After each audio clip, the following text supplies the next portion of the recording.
Good day, everyone. Welcome to another moment of learning about curriculum. Our group will be discussing about the principles of curriculum. I am Ridan A. Calderon, and I will be discussing about curriculum design, understanding and exploring designing a curriculum. The contents of my discussion are: first, we will define curriculum design. Second, identify the complexities of curriculum design. Third, components of the design. Fourth, design dimension and consideration. And fifth, representative curriculum designs. What is curriculum design? Curriculum design refers to the way we conceptualize the curriculum and arrange its major components, such as subject matter or content, instructional methods and materials, and learner experiences or activities. Also, it helps to provide direction and guidance as we develop the curriculum. Curriculum design should provide basic frame of reference, as well as template if you wish, and for planning what the curriculum will look like after engaging in curriculum development. The way people design a curriculum is partly a product of their view of curriculum. For example, those who view curriculum in behaviorist terms and favor a prescribed plan and set of learning outcomes produce different curriculum designs than those who view curriculum as a system of managing people and organizing procedures. If the academic knowledge is paramount to a curricularist, his or her design most likely stresses disciplined knowledge. If, instead, students' overall growth is central, the curricularist designs with social and psychological concerns in mind. In general, we can say that curriculum design should provide a framework for planning what the curriculum will look like after curriculum development.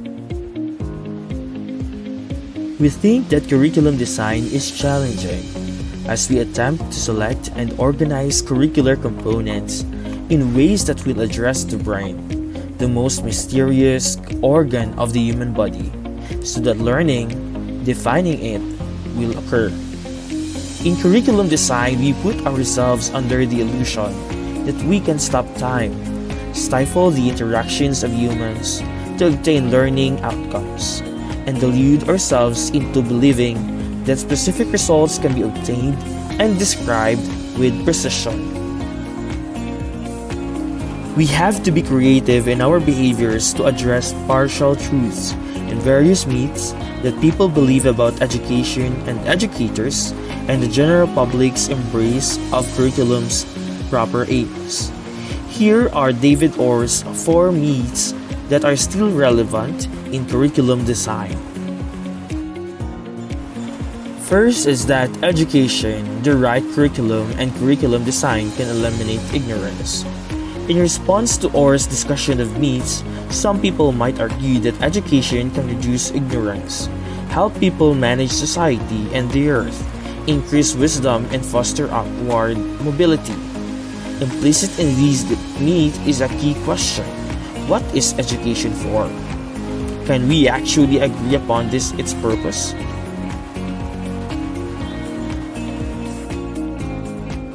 Second is that education and well-designed curricula can supply all the knowledge needed to manage society and the earth. In 2002, Ron Richard informed us that we educate, create, and teach curricula to create intelligence. But does intelligence guarantee eliminating ignorance? One reason is that it is easier to measure attainment of knowledge and skills and much more challenging to assess heightened intelligence. The third one is that educational curricula are increasing human goodness. Well-designed curricula instill wisdom. And the last one is education's primary purpose is to enable students to be upwardly mobile and economically successful. While we would not dispute that we need to stress scientific thinking and creativity, we would disagree that the prime reason for such emphasis is to make students more employable. Those who design curricula are educators, not trainers. Also, with the fast pace of change in this country, many of the occupations for students will have not yet been created. We also have three main ideas on selecting or employing a curriculum design. The first one is socialization. So these stress too much leads to indoctrination. To varying degrees, we all educate or indoctrinate our students so they have allegiance to complex sets of beliefs and particular patterns of behavior, the validity of which will never be challenged. The second one is Plato's academic idea. This centrally deals with what knowledge is of most worth. The curriculum design we select influences how we select and organize knowledge and content in curriculum development. The third one is Rousseau's development idea. This brings into consideration the basic maturing of the individual, specifically the growth of mind. When designing a curriculum, we have to take into account how its components work together. Considering a curriculum, the gestalt or shape of the plan and how its components are arranged speak to the core of the program. The components of a curriculum should support the overall. While curriculum design is concerned with the nature and arrangement of four basic parts: objectives, content, learning, experiences, and evaluation, the combination of these parts is never neutral. Whoever the players are, they are influenced by their dispositions, their philosophies, their political orientations, even their cultural and class. We educators, as all other human beings, are multifaceted.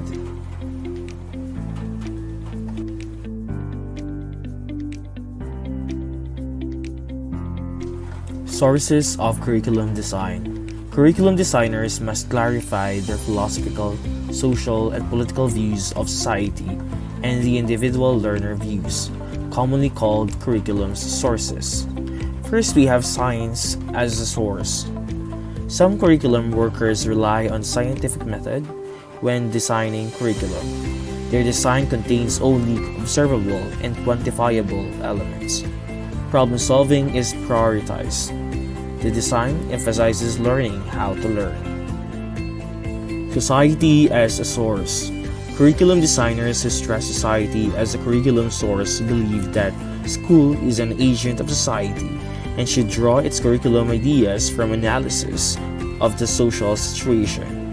Individuals with this orientation believe heavily in the socialization function of schooling. Next is moral doctrine as a source. Some curriculum designers look to the past for guidance regarding appropriate content. These persons emphasize what they view as the lasting truths advanced by the great thinkers of the past. Their designs stress content and rank some subjects as more important than others. Next is knowledge as a source. Knowledge, according to some, is the primary source of curriculum. This view dates back to Plato, who communicated that when the most prized and useful knowledge is coded in writing, it can then be taught to students. Teaching such valued knowledge stimulates and develops the mind of learners. The result of such learning enables students to apprehend the world closer to the real reality. The last one is the learner as a source. Some believe that the curriculum should derive from knowledge of students, how they learn, form attitudes, generate interests, and develop values. For progressive curricularists, humanistic educators, and many curricularists engage in postmodern dialogue, the learner should be the primary source of curriculum design. Here we have the third big idea, Rousseau's theory of development.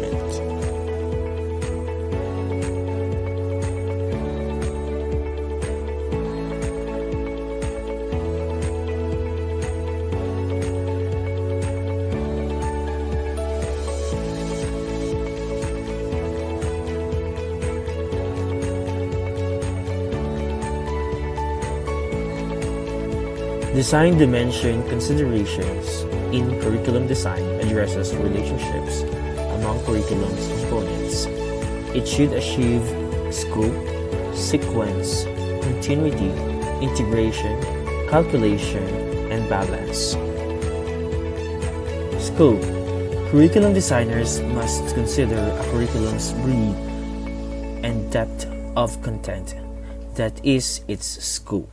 Scope includes all the types of educational experiences created to engage students in learning.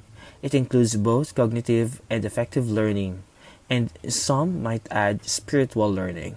Sometimes a curriculum scope is limited to a simple listing of key topics and activities.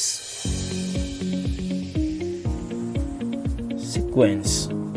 When considering sequence, curricularists seek curriculum that fosters cumulative and continuous learning.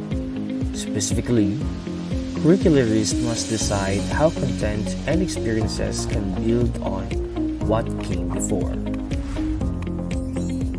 In sequence, there are principles. In 1957, B. O'Donnell Smith, William Stanley, and Harlan Shores introduced 4 such principles: simple to complex learning, prerequisite learning, pull-to-part learning, and chronological learning. These principles still have work. Another principles we have in 1976, Gerald Posner and Kenneth Strike furnished the field of curriculum with 4 other types of sequencing. First one is concept-related. Second one is inquiry-related. Third one is learning-related. And fourth one is utilizing-related. Continuity. Continuity is a vertical repetition of curriculum components. For example, if reading skills are an important objective, in Tyler's words, it is necessary to see that there is recurring and continuing opportunity for these skills to be practiced and developed. This means that over time, the same kinds of skill will be brought into continuing operation. Ideas and skills that educators believe students should develop over time reappear over the length of the curriculum. Integration. Integration refers to linking all knowledge and experiences within the curriculum plan. It links all the curriculum's pieces so that students comprehend knowledge as unified rather than atomized. Integration emphasizes horizontal relationships among topics and themes from all knowledge domains. Articulation. Articulation refers to the vertical and horizontal interrelatedness of various aspects of the curriculum. That is, to the ways in which curriculum components occurring later in a program sequence relate to those occurring earlier. Vertical articulation usually refers to the sequencing of content from one grade level to another. Such articulation ensures that students receive necessary preparation for coursework. Horizontal articulation, sometimes called correlation, refers to the association among simultaneous elements, as when curriculum designers develop relationships between 8th grade social studies and 8th grade English.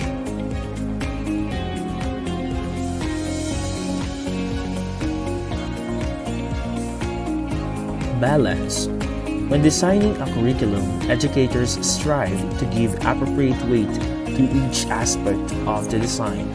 In a balanced curriculum, students can acquire and use knowledge in ways that advance their personal, social, and intellectual goals. Keeping the curriculum balanced requires continuous fine-tuning as well as balance in our philosophy and psychology of learning. The following statements identify some steps one can take in designing a curriculum. These statements, drawn from observations of school practice, are applicable to whatever design is selected. First, create a curriculum design committee composed of teachers, parents, community members, administrators, and if appropriate, students. Second, create a schedule for meetings to make curriculum design decisions. And third, gather data about educational issues and suggested solutions. Fourth is the process data on available curriculum designs and compare designs with regard to advantages and disadvantages such as cost, scheduling, class size, student population characteristics, students' academic strengths, adequacy of learning environments, and match with existing curricula. Also, assess whether the community is likely to accept the design. Fifth, schedule time for reflection on the design. Sixth, schedule time for revision of the design. And seventh, explain the design to educational colleagues, community members, and if appropriate, students.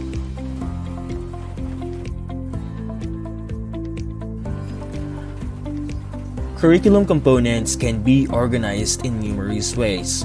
However, despite all the discussion about postmodern views of knowledge and creating curricula for social awareness and emancipation, most curriculum designs are modifications or interpretations of three basic designs. First is subject-centered designs.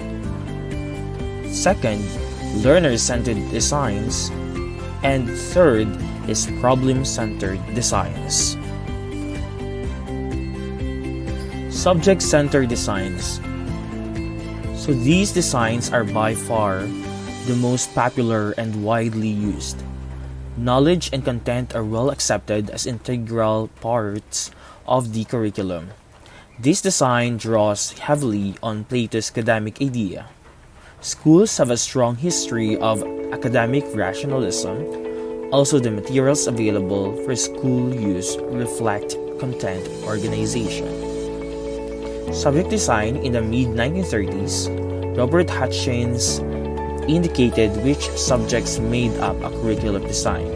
First, language in its uses: reading, writing, grammar, literature. Next is mathematics, followed by science, history, and foreign languages.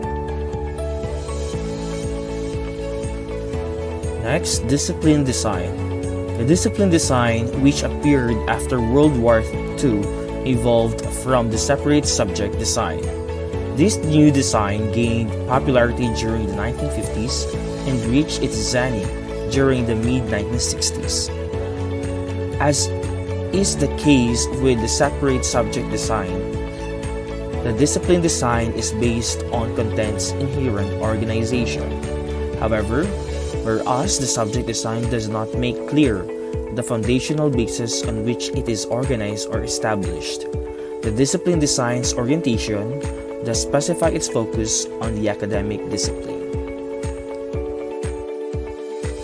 Another subject-centered design is broad field designs. The broad fields design, often called the interdisciplinary design, is another variation of the subject-centered design. It appeared as an effort to correct what many educators consider the fragmentation and the compartmentalization caused by the subject design. Broad fields designers strove to give students a sweeping understanding of all content areas. Correlation design. Correlation designers do not wish to create a broad fields design but realize there are times when separate subjects require linkage to avoid fragmentation of curricular content. Midway between separate subjects and total content integration, the correlation design attempts to identify ways in which subjects can be related, yet maintain their separate identities. We also have process designs. Process designs focus on teaching for intelligence on the development of intellectual character. Intellectual character goes beyond a listing of abilities and the speed of enactment of those abilities, or the retrieval of detailed information. Process designs emphasize those procedures that enable students to analyze reality and create frameworks by which to arrange derived knowledge. Learner-centered designs. These designs appear more frequently at the elementary and preschool levels than at the secondary school level. In preschools, kindergartens, and elementary schools, teachers tend to stress the whole child. Teachers create opportunities for children to develop personal interest. Play is an important vehicle of learning. Students, under the guidance of teachers, are free to get absorbed in an activity, as William Dahl denotes, to actually craft their own experience. Currently, learner-centered designs are encouraged and integrated in all school levels. In learner-centered designs, we have child-centered design. Child-centered design, often attributed to Dewey, was actually conceived by Parker, who laid its foundations. Parker had studied pedagogy in Germany, and he knew the work of Pestalozzi and Crowell. Like Rousseau, Parker believed that effective education did not require strict discipline. Rather, the instructional approach should be somewhat free, drawing on the child's innate tendency to become engaged in interesting things. Teachers who involved children in conversations would find that they could effectively participate in their own learning. Having students negotiate the curriculum empowers them. It gives them opportunities to construct their own curricula and learning.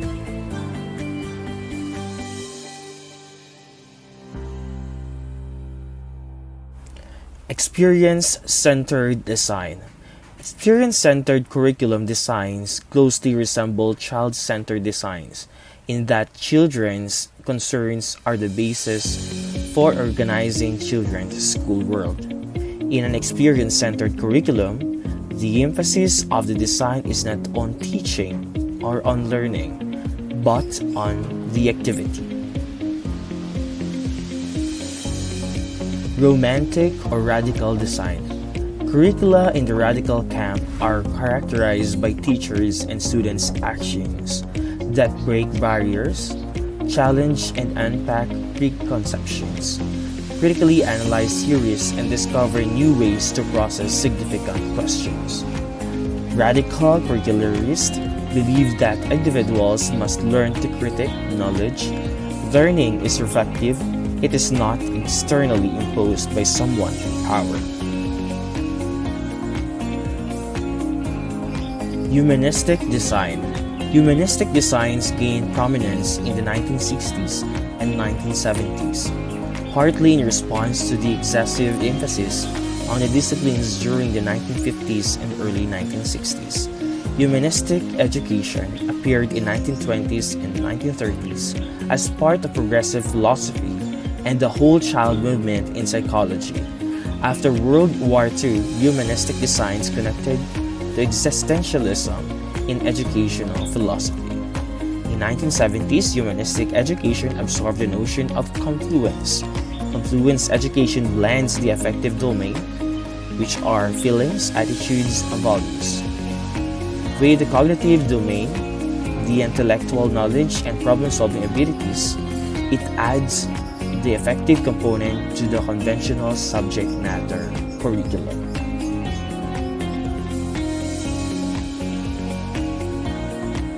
Problem-centered designs. Problem-centered designs place the individual within a social setting, but they differ from learner-centered designs in that they are planned before the student's arrival. Although they can be adjusted to students' concerns and situations. With problem-centered design, a curricular organization depends in large part on the nature of the problems to be studied. The content often extends beyond subject boundaries. Some problem-centered designs focus on persistent life situations. Others center on contemporary social problems. Still, others address areas of living. Some are even concerned with reconstructing society. Life situations design. Life situations curriculum design can be traced back to the 19th century and Herbert Spencer's writings on a curriculum for complete living. Spencer's curriculum emphasized activities that, first, sustain life, second, enhance life, third, aid in rearing children, fourth, maintain the individual's social and political relations, and five, enhance leisure, tasks, and feelings. Life situations design is that it uses learners' past and present experiences to get them to analyze the basic aspects of living. In this respect, the design significantly differs from experience-centered design, in which the felt needs and interests of learners are the sole basis for content and experience selection. The life situations design takes students' existing concerns as well as society's present problems as a starting point. Next, we have reconstructionist design. The primary purpose of the social reconstructionist curriculum is to engage students in critical analysis of the local, national, and international community in order to address humanity's problems. Attention is given to the political practices of business and government groups and their impact on the workforce. The curriculum encourages industrial and political changes. Take note that the curriculum should provide students with the learning requisite for altering social, economic, and political realities. Let us proceed now to curriculum design theoretical frameworks. First, we have modern influence designs or constructionist perspective. We live in modern times. Most of us approach and interact with our times with modernistic mindset. How we approach curriculum design and curriculum overall is influenced by these intellectual stance. Most of the curriculum designs presented in this part have modernistic underpinning and assumption. And now, let us have postmodernism influenced designs or post-constructivist perspective. Certainty or the striving for certainty, believing that it can be obtained, is a hallmark of modernism. Dahl denotes what separates postmodernism from modernism is how individuals employ doubt and the process of inquiry. Let us take note that postmodernism doesn't just refer to the realm of curriculum. As Dahl denotes, postmodernism subsumes chaos theory, complexity theory, and the concept of non-linearity in the science, mathematics, and medicine. We also have the shadows within curricula. Shadow curricula exist because curricula are the products of humans. Educators make decisions about what content to teach and what experiences contribute to a student's total development. Teachers make some decisions without comprehending all the consequences of those decisions. Students make decisions also, whether to accept or reject content presented or experiences provided. To conclude, curriculum design is a complex activity both conceptually and its implementation. Designing a curriculum requires a vision of education's meaning and purpose. However, the complexity of curriculum designs is fueled largely by myriad educational visions. These visions play into the dynamics of academic dialogue, increasingly challenging and often contentious. The curriculum designs presented in this chapter can guide our actions when considering curricula. But we must be aware of all the factors that influence our thinking. We must reflect deeply on our rationales for what we do and select, and for what we omit. We must be open to hybrid and entirely new designs that meld new technologies.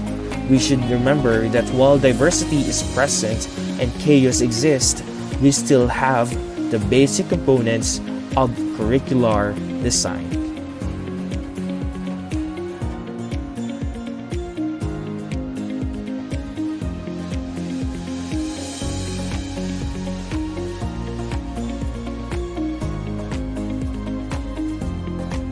Which curriculum design do you prefer?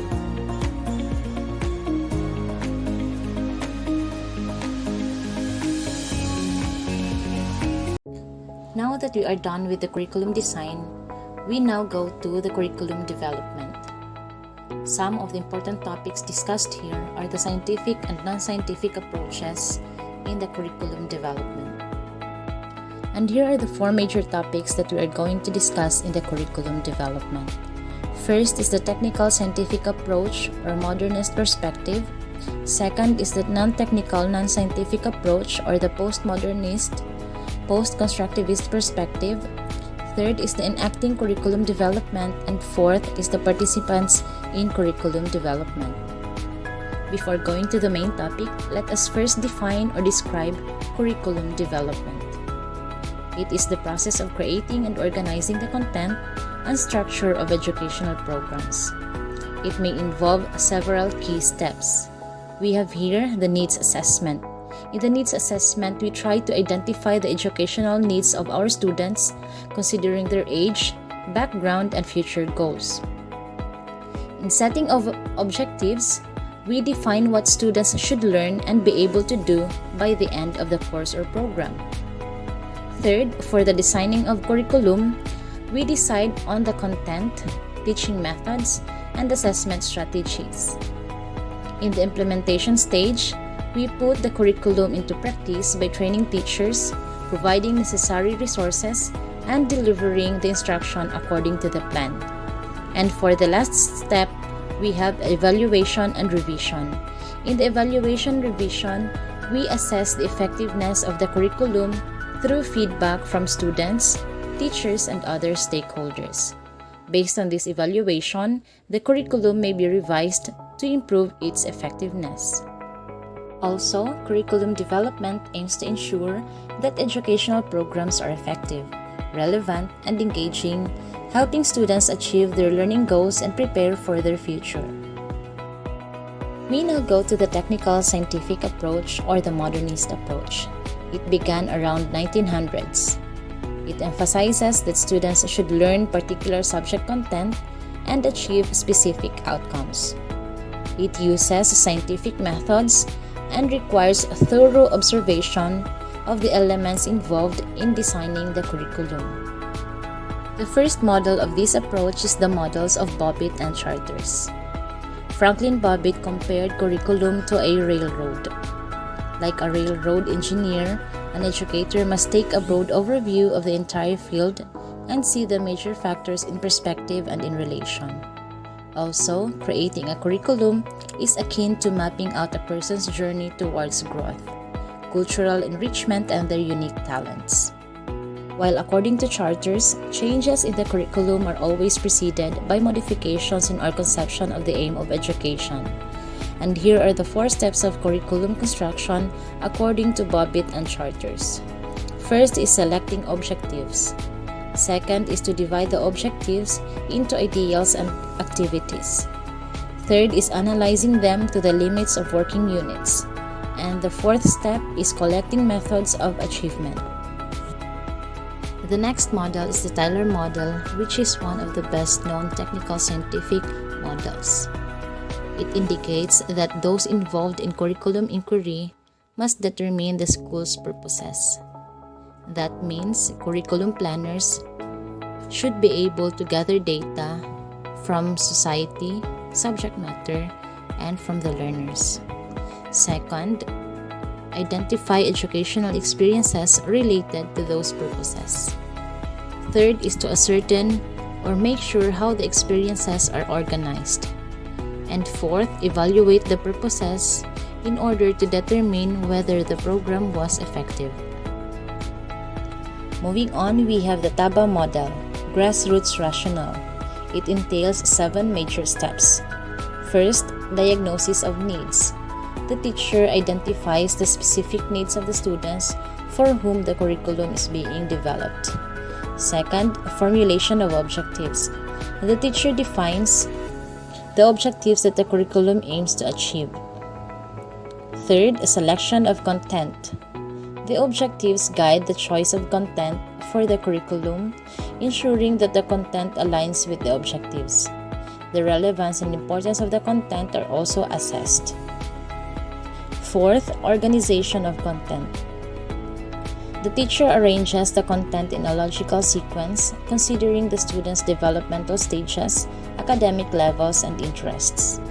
Fifth, selection of learning experiences. The teacher chooses instructional methods that will engage students with the content effectively. Next is the organization of learning activities.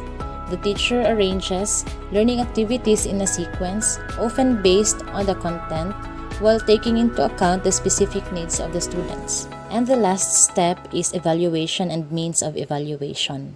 The curriculum designer evaluates whether the objectives have been met. Both students and teachers need to be involved in considering evaluation methods. Backward design, or what we call backward development. It starts with defining the desired outcomes. This initial stage involves setting the goals of the school program. At the broadest level, educators consider these goals in relation to national, state, and local content standards. The next level of decision-making involves curriculum developers, including classroom teachers, selecting the content, important information and skills that will help achieve the desired outcomes. In the final step of this stage, the focus narrows to deciding on specific courses and the precise content to be covered, both factual and procedural. Stage 2 of the backward design model focuses on evaluating the curriculum once it is implemented. This stage involves determining how to assess whether students have met the established standards and what evidence will be gathered to evaluate the curriculum's effectiveness. Once educators have clearly outlined the curriculum's goals and figured out how to assess them, they can proceed to plan instructional activities. Let's proceed to the task analysis model. Basically, there are 2 types of this model. These are the subject matter analysis and the learning analysis. In the subject matter analysis, content must be broken into parts. Master design chart is one way to understand subject matter analysis. Second is the learning analysis.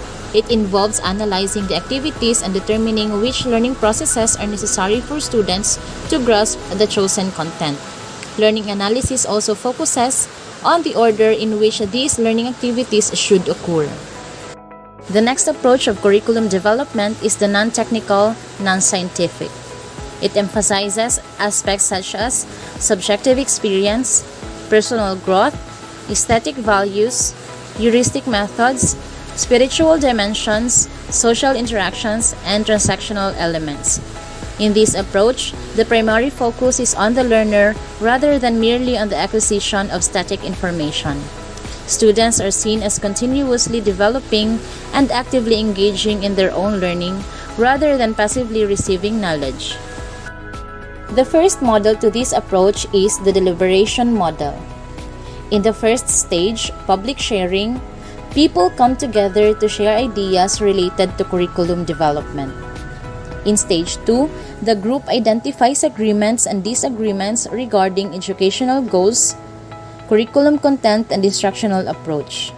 In stage 3, group members explain their positions. In stage 4, group members change their opinions in response to presented data and arguments.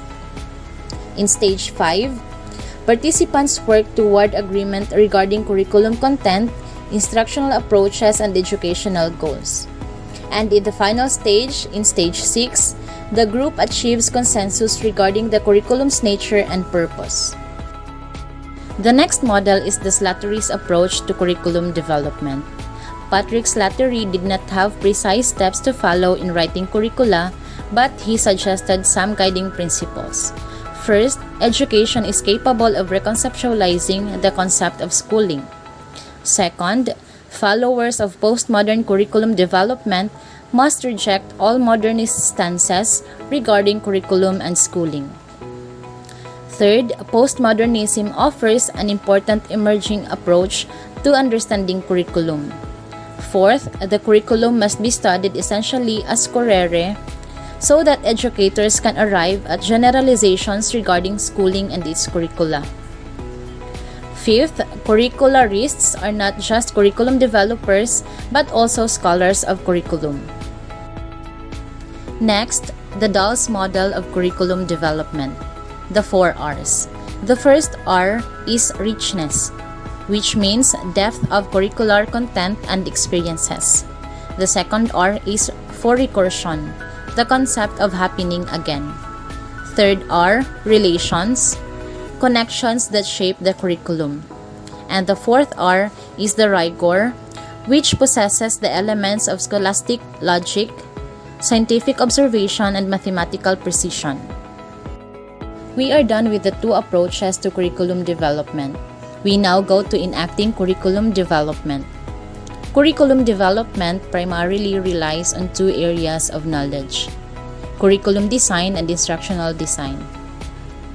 Programs need to carefully consider not only how new content will be taught but also how classroom and school environments will be structured. Often, those involved in curriculum development must consult with experts in instructional design. Establishing curriculum teams. Curriculum teams are composed primarily by teachers, principals, and those in the federal state. The highest level curriculum teams are those at the federal or state level. These committee members generate programs, policies, and laws such as No Child Left Behind and Race to the Top. Mostly, curricular team members are usually teachers. This makes sense because teachers implement the curriculum and can draw on their classroom experiences when developing curricula. It can also be noted that successful curriculum development requires the involvement of school principals. Generating aims, goals, and objectives. Aims help explain why we hold certain beliefs and engage in specific actions. They offer guidance and reflect our value judgments. Generating goals. Evelyn Sowell suggests that goals address the question, what end result are you aiming for with learners in a specific curriculum or subject? Goals might encompass objectives such as developing students' critical thinking skills, acknowledging their diverse backgrounds, and encouraging them to take charge of their own learning. Generating objectives. Aims and goals typically represent long-term aspirations, while objectives are focused on short-term targets. For a specific science program or project, curriculum developers might set a goal like enhancing students' ability to process information related to science content. This overarching goal can then be pursued through a series of specific objectives.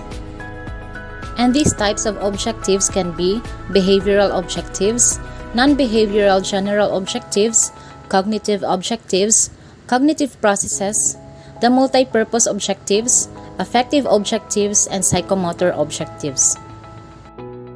Selecting curriculum content. Educators are choosing content for societies that are expected, envisioned, developing, growing, and shrinking. The difficulty of this task is compounded by the need to select material from both real and virtual worlds. Conceptions of content. Teams responsible for curriculum planning need to choose content and experiences that maximize student learning, regardless of the curriculum design or development model they use. Content or subject matter is a compendium of facts, concepts, generalizations, principles, and theories. It also incorporates methods, strategies for processing information. Curriculum content provides or should provide students with opportunities for discovering knowledge and relating it to the real world. When it comes to organization of content, Different fields of knowledge contain distinct types of concepts and their specialized relationships. Within each field, concepts are arranged into specific networks. Various types of assessments and procedures are designed to suit these different fields of knowledge. Moving on to the criteria for selecting content, we have self-sufficiency, significance, validity, interest, utility, learnability, and feasibility. Israel Scheffler argues that the prime guiding principle for content selection is helping the learners to attain maximum self-sufficiency in the most economical manner. As to significance, content to be learned is significant only to the degree to which it contributes to the basic ideas, concepts, principles, generalizations, and so on. Moreover, validity is the authenticity of the content selected. As to the interest, it says that the children's interest should determine the curriculum. Next to that is the utility, which concerns the usefulness of the content. For the learnability, it addresses the issue of appropriateness for the intended student audience. And the last, feasibility, the last criterion, forces curriculum planners to consider content in light of the time allowed, the resources available, the expertise of current staff, the nature of the political climate, the existing legislation, and the amount of public monies available. Selecting curriculum experiences. Curriculum developers need to focus not just on the content itself, but also on how students engage with that content. They should think about various teaching methods and educational activities. Teaching methods might involve inquiry-based approaches, lectures, discussions, or demonstrations. Selecting educational environments. Just as we can't separate content from the experiences involved in delivering a curriculum, we also can't separate the process of engaging with content, learning it, and gaining knowledge from the environment in which these experiences take place. The final synthesis. The stages of curriculum development should produce a document that outlines content, educational experiences, and learning environments aligning with the school's aims, goals, and objectives. And finally, the participants in curriculum development. Developing a curriculum involves many people from both the school and the community. It involves planning at the classroom, school, district, state, and national levels. Sometimes curriculum planners are at odds with one another. This is especially likely when different political interest groups are competing for resources and influence. Some of these participants are teachers, students, principals, superintendents, lay citizens, curriculum specialists, boards of education, the federal government, state agencies, regional organizations, and other participants. To conclude, all strategies aim to create educational content, experiences, and settings that align with the school's objectives, goals, and aims. Educators' perspectives are shaped by whether they see their role as educating students or merely schooling them. Additionally, educators are influenced by how their local, state, and national communities perceive these two approaches. And now, let's proceed to the aims, goals, and objectives of curriculum design. I'm Jeffrey Digatok, PhD in Science Education Mathematics students. In curriculum design, aims, goals, and objectives are critical components that guide both teaching and learning process. First, when we say aims refers to the broad, long-term educational intentions or the overarching outcomes a curriculum seeks to achieve. They provide a general direction for the educational system or program. Also, aims serve as the foundation for shaping curriculum design. They set the vision and values that guide educational practices and inform decisions about content, pedagogy, and assessment. Example, to develop responsible citizens capable of contributing to society. Next is goals. When we say goals, goals are more specific than aims, providing intermediate steps that contribute to achieving the overall aims. They describe what students should learn and experience over a certain period, like a school year or a program. In addition, goals help in structuring the content and determining how teaching will be organized across various subjects or grade levels. Teachers use these goals to plan lessons and activities that will move students toward these expected achievements. Example, to equip students with problem-solving skills in mathematics. And lastly, we have objectives. Objectives are the specific, measurable outcomes that learners are expected to achieve by the end of the lesson or unit. They break down the goals into more granular, actionable targets. Furthermore, objectives are vital in daily lesson planning. They guide teachers in selecting learning materials, instructional strategies, and assessments that align with the expected competencies. Clear objectives ensure that the curriculum's aims and goals are practically realized in the classroom. Example of objectives is students will be able to solve quadratic equations by factoring. Now, let's talk about interconnection and implementation in curriculum design.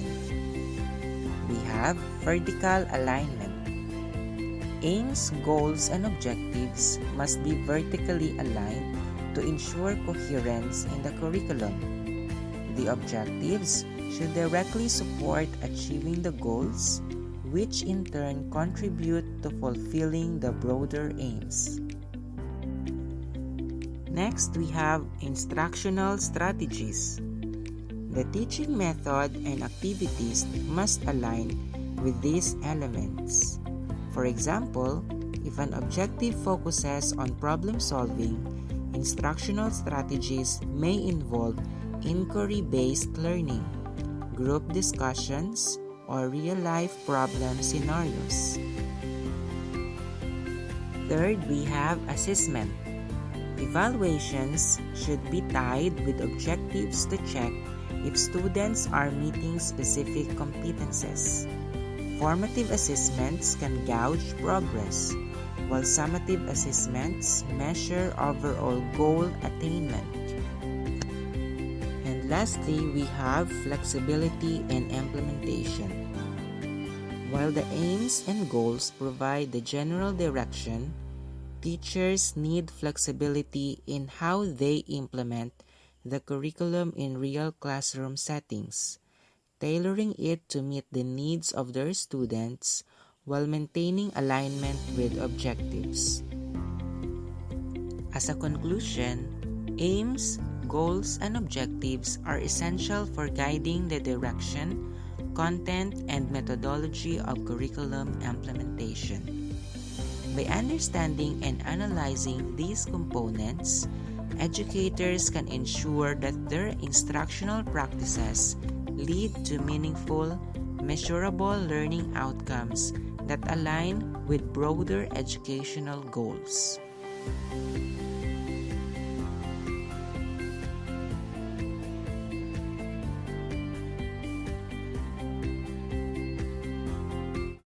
Good day everyone, I am Charmy C. Silao and I will be presenting curriculum implementation. The contents of my topics are the following: curriculum implementation models, factors affecting curriculum implementation, and implementation key players. Let us discuss what is curriculum implementation. Curriculum implementation is the process of putting a planned curriculum into practice in educational settings. It involves translating the written curriculum, which outlines what students are expected to learn. There are different curriculum implementation models. Let us discuss models under modernist. The first one is overcoming resistance to change model. The success or failure of planned or organizational change basically depends on leaders' ability to overcome staff resistance to change. To implement a new program, we must gain advocates, for it is by addressing people's fear and doubts. We must convince individuals to involve that the new program takes their values and perspective into. Under Overcoming Resistance to Change model or ORC, school administrators and teachers should be given equal power. Subordinates should be involved in discussions and decisions about program change. Staff members tend to view the innovation as self-created and therefore feel committed to do it. Curriculum leaders, using the ORC model, identify and deal with staff's concerns. Individuals must change before organizations can be altered. And the last one, change must allow for the individuality and personal needs of those involved. Let us now discuss the different stages of implementation of overcoming resistance to change model. The first stage is unrelated concerns. The teacher did not see a relationship between themselves and the suggested change, which therefore did not resist. Example, the teacher might be aware of the school's effort to create a new science program but not feel personally or professionally affected. The second stage is personal concerns. Individuals react to the innovation in terms of their personal situation. They are concerned with how the new program will affect what they are doing. Example, mathematics teachers consider their involvement in a new math program and its effects on their teaching. The third stage is the task-related concerns. These concerns relate to the actual use of the innovation in the classroom. Example, an English teacher would be concerned about how to implement a new language art program.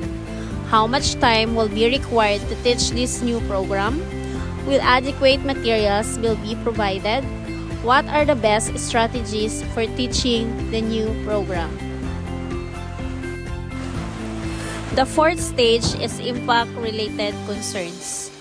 A teacher is concerned with how the innovation will affect students, colleagues, and the community. The teacher might also want to determine the program's impact on his or her own subject area. Example, will a new mathematics program influence a teacher's teaching methods and content topics in ways that help students better understand mathematics? The next one is the organizational development model. Many approaches to educational improvement fail because the leaders assume that adoption is a rational process and rely too heavily on innovation's technical aspects. OD treats implementation as ongoing interactive process. It emphasizes on teamwork and organizational culture. Let us now discuss the different characteristics of organizational development model. 1. Emphasis on teamwork for addressing issues. Next, emphasis on group and intergroup processes. Next, the use of action research. The next one is emphasis on collaboration within the organization. Realization that the organization's culture must be perceived as part of the total system. The next one is the realization that those in charge of the organization serve as consultants or facilitators. And the last one, appreciation of the organization's ongoing dynamics within a continually changing environment. The next model is the concerns-based adoption model. It is developed by Jean E. Hall and Shirley M. Hort in the 1970s. Believe that all change originates with individuals. Individuals change, and through their changed behaviors, institutions change. Change occurs when individuals' concerns are made known. It addresses only adoption or implementation of curriculum, not development and design. The next is the systems model, a framework that views educational systems as complex entities with interrelated components. It emphasizes the dynamic interaction between various elements within the system and focuses on how changes in one part of the system can affect the whole. In a systems approach, there must be engagement, there must be the drawing of energy among the participants, there must be the formulation of rationales for the innovation suggested. Recognizes the dynamic interactions between different parts of the system and their impact on overall effectiveness. Let us now discuss the different models under postmodernism. The first one is the myriad approach models. Individual conceptualized implementation process stressing liberating practice. Each individual challenged to generate own unique approach to curriculum development and implementation. And one is the curriculum in the making. Curriculum is always in the making, never completed. The curriculum is living. Infinite results are always present from curricula implemented. The next model under postmodernism is the complexity theory influence approach. Under this model, complex relations cannot be distilled into simple incidents. Complexity deals with the interactive dynamic systems. Teachers and students are the key players. Let us now discuss the different factors influencing curriculum implementation. The first one is the clarity of goals. The next is the complexity or difficulty of change. And the last one is quality, worth, and practicality of innovation. The following are the key players of curriculum implementation. The first one are the students, the next are the teachers, supervisors, principals, curriculum directors, curriculum consultants, parents, and community members. To conclude, curriculum implementation is the vital process of translating educational plans into practice, ensuring that the curriculum designed on paper effectively translates into meaningful and impactful learning experiences for students. It requires careful coordination, ongoing assessment, and adaptation to meet diverse needs, and it relies on the commitment and collaborations of educators, administrators, and stakeholders. By focusing on these elements, we can foster an environment where educational goals are not only envisioned but realized, ultimately leading to a richer and more effective educational experience for all students. And now, let's proceed to curriculum evaluation. This is Jeffrey D. Gatok, PhD in Science Education, Mathematics student. What is curriculum evaluation? It is the systematic process of assessing the value and effectiveness of a curriculum in achieving its educational objectives. It helps determine if a curriculum meets the needs of students, teachers, and broader community, and informs decision about curriculum improvement and innovation. What are the objectives of curriculum evaluation? First, determine if the curriculum is successfully achieving its goals and objectives. Second, highlight areas of the curriculum that are working well and those that need improvement. Third, provide data to refine and revise the curriculum. Next, validate that the educational institution is meeting its standard and delivering quality education. And lastly, facilitate ongoing adjustments and innovations to enhance student learning. We have so many types of curriculum evaluation. First, we have formative evaluation. It is conducted during the development or implementation of a curriculum to provide feedback for improvement. In this evaluation, they identified areas that needed modification while the curriculum is still being implemented. Examples are classroom observations, teachers' feedback, student performance tracing. Another type of curriculum evaluation is summative evaluation. It is conducted after a curriculum has implemented to assess its overall effectiveness. In this evaluation, they determine the success of the curriculum in meeting its objectives. Examples are standardized tests, final reports, and comprehensive student assessments. Another, we have diagnostic evaluation. It helps to identify the specific needs of students before implementing the curriculum. In this evaluation, it understands what students know and don't know. Examples are pre-assessments, student surveys, diagnostic tests. Another is process evaluation. Its purpose is to determine how the curriculum is being delivered.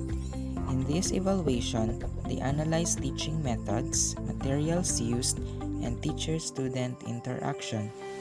Examples are classroom observations, teachers' interview, resource utilization analysis. And lastly, we have impact evaluation. It focuses on the long-term outcomes and effects of curriculum on students. In this evaluation, it measures changes in student knowledge, skills, and behavior. Examples are long-term tracking of student performance, graduation rates, and employment statistics. What are the steps in the curriculum evaluation process? First, define the purpose. This means that we have to establish the reason for evaluating the curriculum, whether it is measure effectiveness, make improvements, or ensure accountability. Second, determine the criteria. It means to say, define the standards or benchmarks for evaluation. Third, collect data. Gather relevant information such as assessments from students, teacher feedback, classroom observations, and curriculum materials. Fourth, make decisions based on the analysis. Decide whether the curriculum should be maintained, revised, or replaced. Fifth, report findings. Communicate the result of the evaluation to stakeholders, including administrators, teachers, and parents. And lastly, implement changes. If necessary, modify the curriculum based on the evaluation findings to enhance its effectiveness. As a conclusion, curriculum evaluation is vital for maintaining the quality and relevance of education. By regularly assessing curricula, educational institutions ensure that they meet the needs of students and society while promoting continuous improvement.